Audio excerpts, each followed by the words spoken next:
আসসালামু আলাইকুম রহমতুল্লাহি ওবরাকাতু।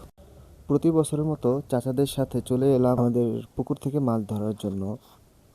আমাদের পুকুরে বেশি পানি থাকার কারণে চিন্তা করলাম যে আমার বড় কাকা নতুন একটা মেশিন কিনেছে, আর সেই মেশিন দিয়েই আমরা মাছ ধরবো ইনশাল্লাহ। নতুন মেশিনের কারণে খুব দ্রুতই পানিগুলা টেনে নিয়েছে আলহামদুলিল্লাহ। ইতিমধ্যে আমি, আমার বড় কাকা এবং আমার ছোট কাকা, আমার ভাই, চাচাতো ভাই, আমরা সকলেই নেমে পড়েছি মাছ ধরার জন্য।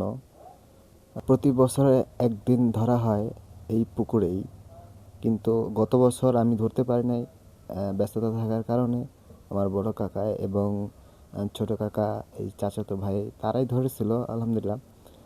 কিন্তু এবার আমি ততটা ব্যস্ত না, যে কারণে আমি মাছ ধরার জন্য কাকাদেরকে আগ্রহ করে নিয়ে গিয়েছিলাম। আলহামদুলিল্লাহ, সকলেই মাছ ধরতেছিলাম।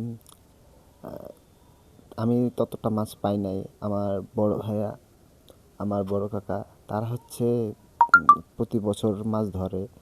আমি আর আমার ছোট কাকাই হচ্ছে বছরে একদিন ধরি, যে কারণে আমরা মাছ ধরার চাইতে মাছ ধরার আনন্দটা উপভোগ করতেছিলাম আমি আর আমার ছোট কাকা। সবার সাথে মাছ ধরার মজাটাই আলাদা আলহামদুলিল্লাহ। এই বিষয়টা বিশেষ করে গ্রামে যারা থাকে তারাই হয়তোবা বলতে পারবে যে সবার সাথে মাছ ধরার আনন্দটা কতটা। বিশেষ করে যারা যারা গ্রামে থাকে না তারা এই আনন্দটা বুঝতে পারবে না।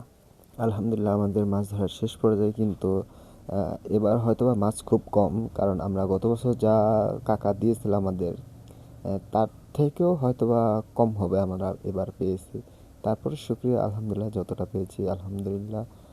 আলহামদুলিল্লাহ, এই হচ্ছে আমাদের সমস্ত মাছ। আলহামদুলিল্লাহ, যা পেয়েছি শুক্রিয়া আলহামদুলিল্লাহ। আসসালামু আলাইকুম, সবাই ভালো থাকবেন, সুস্থ থাকবেন, আল্লাহ হাফেজ।